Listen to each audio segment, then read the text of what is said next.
కాంగ్రెస్ పార్టీని క్షేత్రస్థాయిలో బలోపేతం చేసి పూర్వ వైభవం తీసుకొచ్చేందుకు కృషి చేస్తానని చిత్తూరు జిల్లా కాంగ్రెస్ కమిటీ అధ్యక్షులు పోటుగారి భాస్కర్ అన్నారు. చిత్తూరు కాంగ్రెస్ భవన్ లో ఆయన జిల్లా అధ్యక్షులుగా నూతనంగా ఎన్నికైన సందర్భంగా నగర అధ్యక్షులు టిక్కీ రాయలతో కలిసి మీడియాతో మాట్లాడారు. ఈ సందర్భంగా పోటుగారి భాస్కర్ మాట్లాడుతూ కేంద్రంలోని బీజేపీ ప్రభుత్వం రాష్ట్రంలోని టీడీపీ కూటమి ప్రభుత్వం పూర్తిగా విఫలమైందని ధ్వజమెత్తారు.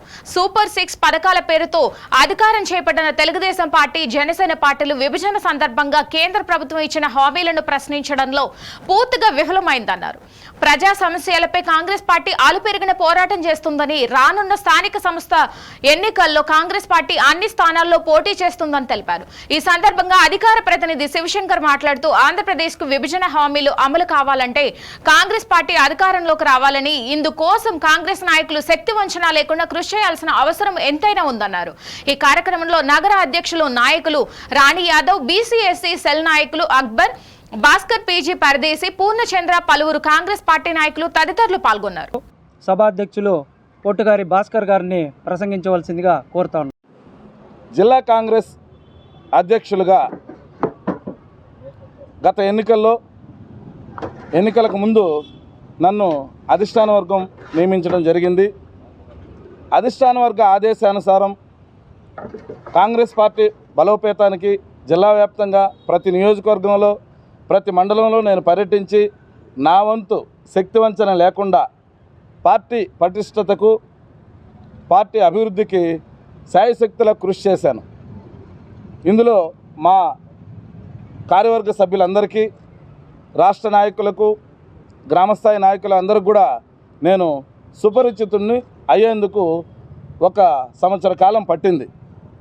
ఎందుకంటే మొత్తం కాంగ్రెస్ పార్టీ ఇప్పుడు మన రాష్ట్రంలో ఇప్పుడిప్పుడే కోలుకుంటోంది అనడానికి ఎలాంటి సందేహం లేదు. కొత్తగా ఎన్నికలకు ముందు మా షర్మిలమ్మ గారు నాయకత్వంలో ఎన్నికలు నిర్వహించడం జరిగింది. మీ అందరికీ తెలుసు. ఆమె నాయకత్వంలో సమయం తక్కువ ఉన్నా కూడా అన్ని నియోజకవర్గాలకు మా కాంగ్రెస్ పార్టీ అభ్యర్థులైతేనేమి, అలయన్స్ అభ్యర్థులైతేనేమి, దేశవ్యాప్తంగా కాంగ్రెస్ పార్టీ ఎంత అవసరమో ప్రజలకు మేము ప్రణాళికాబద్ధంగా ప్రజల్లోకి అయితే వెళ్ళడం ఖాయం.